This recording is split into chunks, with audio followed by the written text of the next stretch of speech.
Hi everyone, I'm home in my house. We're all under quarantine, so I still committed though to delivering some content about social media, so I thought a video might work best. I'm actually going to guide you to the Moodle page and get you to click on the social media guide from the Business Development Bank of Canada, the BDC. And I won't go through the whole thing. It's a 40 slide deck with a lot of content about social media, and it includes case studies and strategies and tips and do's and don'ts and a whole bunch of content that, in lieu of missing the workshop with Sukash, I hope that this will be a useful tool. Some of it, I'm going to flip through here, will be pretty generic and things that you already know. Other content will be pretty good, and we'll go over some of it more in depth. I know watching videos is something people don't like to do for long, so I'm going to try to keep this short and encourage you to reach out to me and have a one-on-one chat or a group chat if that's useful to you. If there's any content that's not making sense and you just would like to talk about it, I'm happy to do that.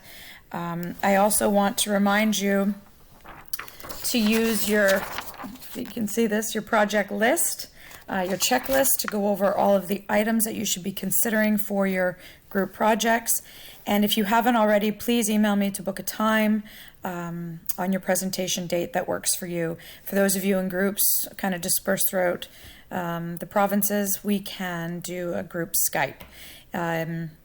If you share your screen with me, I'll be able to follow your slides, and each of you can kind of speak to your slides. Or if you are close together, you can certainly pre-record it and just send me a YouTube link.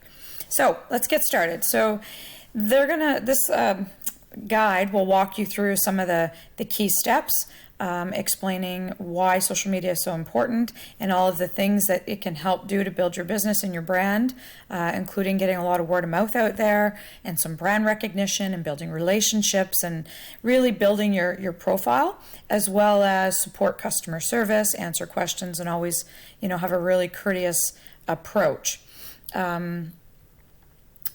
If you're just getting started, I know most of you already have your social media pages, primarily Facebook and Instagram. I always encourage you to do more of those blueprint courses as you advance along, because they're free tutorials that help you build your platform. So, whether you're in a course or not, those are always free to you to use to help build your strategy. So the first thing I want to point out, if you're going to have a social media strategy, is that you need a set of goals. I would call them SMART goals. They should be very specific, measurable, achievable, realistic, and time-bound. So maybe your goal is to increase sales. Maybe it's to acquire customers and gain recognition. Maybe it's to generate buzz and engagement.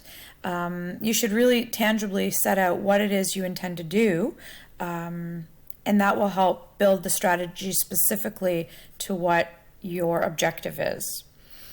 Obviously, we need to build the right audience, which is why I've encouraged you to use customer personas and be very detailed and narrow down exactly the type of customer you're going after, all of their demographic data, some of their psychographic data, any consumer insights you have, geographic targeting, type of tools that they use, channels that they use, whether they use their phones primarily or laptops as I'm using now. Those details, when you get right down to the infinite details like that, it can help you reach your exact audience. Mass marketing is no longer a thing. We don't target everybody. We target people who are most inclined to become connected to our content and hopefully converted customers. Content. You've heard me say a lot about building compelling content and meaningful content and strategically thinking about what you're going to post, and it not being haphazard and sporadic, but rather planned and scheduled in a way that you can really lay it out, that in the next 2 weeks I'm going to focus on a contest. 2 weeks after that, I'm going to just focus on promoting the success of that contest and winner profile, or whatever the money was going towards, if there's a good cause, a charitable sort of piece, posting about that. So as you build in your weeks or your months projections, you're always looking at what kind of content you're going to post. And I would encourage you to diversify that up. Messages about your brand, about your quality, endorsements and ambassadors, and word of mouth of people who've said things about your brand or your company.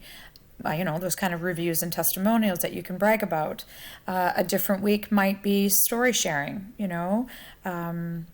benefits of your product. With Karen, there's so many medicinal and health benefits that beyond testimonials and user experience, it can be things like intestinal health and how it's actually, the results we're actually seeing. It could be lab data, it could be whatever. So you really have to think strategically. And I've showed you a few social media pages, the VON and my friend who's the optometrist, really mixing up the content and laying out a calendar of, I'm going to post every day, sure, but when am I going to post? The schedule. Am I going to boost or advertise or just stick with organic? And what content specifically? Sometimes pictures, sometimes contests, sometimes word of mouth, sometimes testimonials, sometimes your face, making a personal connection with the customer. All of those things are part of messaging and content building. And then, of course, we have our overall action plan, delegating who's going to do what material is going to be covered, scheduling, as I've said, who's going to be monitoring, and then tweaking what's working, what's not working, what's getting a lot of pickup and what isn't, and then we can kind of focus on our success factors, and always generating more content, right? That's the action plan attached to the goals. And then we monitor. I think you've heard me talk enough about analytics. We don't need to get into analytics in depth, but those key metrics, even if there's only 5 or 6, right? You want to monitor that kind of top dashboard of your Facebook page. And the goal is to always see that it's growing. If you set a goal that you are currently at 100 followers and you want 500, you've come up with a strategy to get those 500, like a contest or a promotion or a free giveaway or some really value-added content, then you should be monitoring daily how those numbers are changing. And always monitoring what people are saying about your brand. That's that social listening piece so that you can respond. And I also mentioned before, always check out what your customers or your competitors are doing. One of the best ways to learn is to follow, right? Follow what others do without looking like a direct copycat. Find your edge, but follow the best, because the best are the best for a reason. Stay on top of it. Always be prompt and responsive. You want to have a quick respond rate.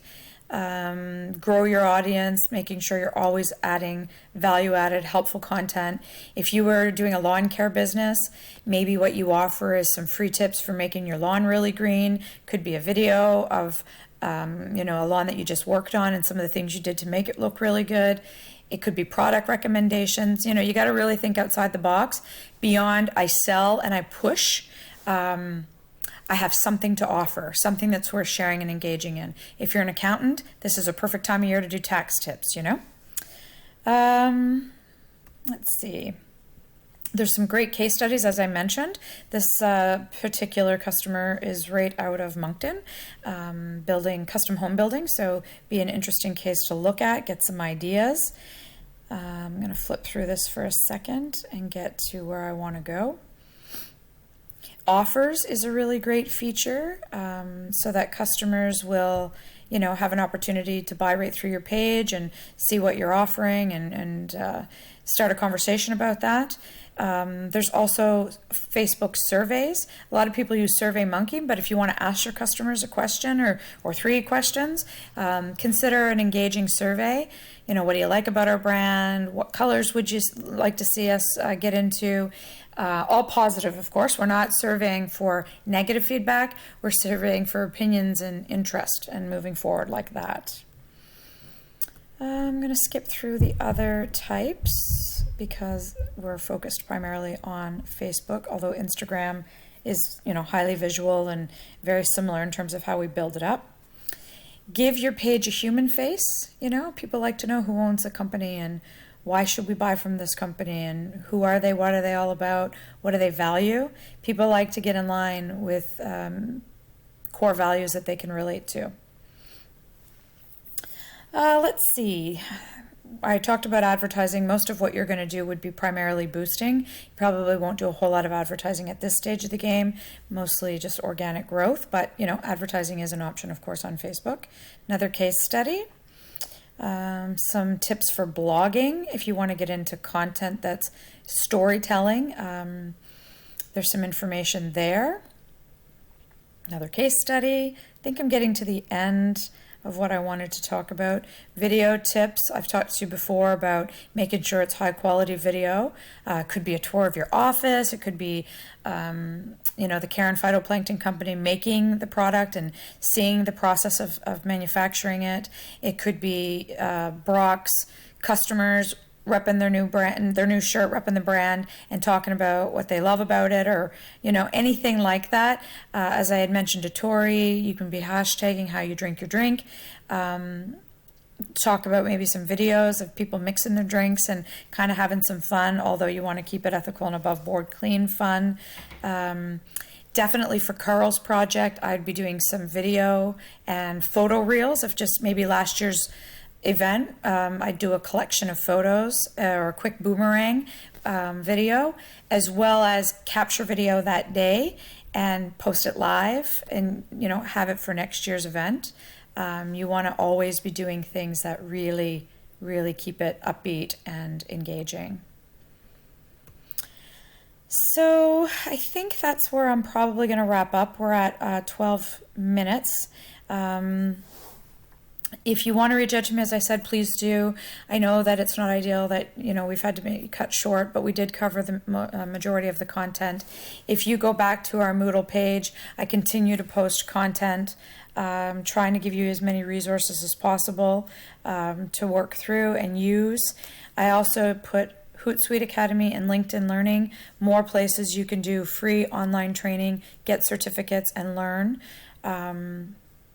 The next unit has your social listening activity and a bit on Google Alerts. So take a look at those. And then we were right to the end zone anyway with wrapping up. So not too difficult to finish and not too disappointing to miss out on much content since we were almost done. So thank you very much, and I hope to connect with you very soon. Bye for now.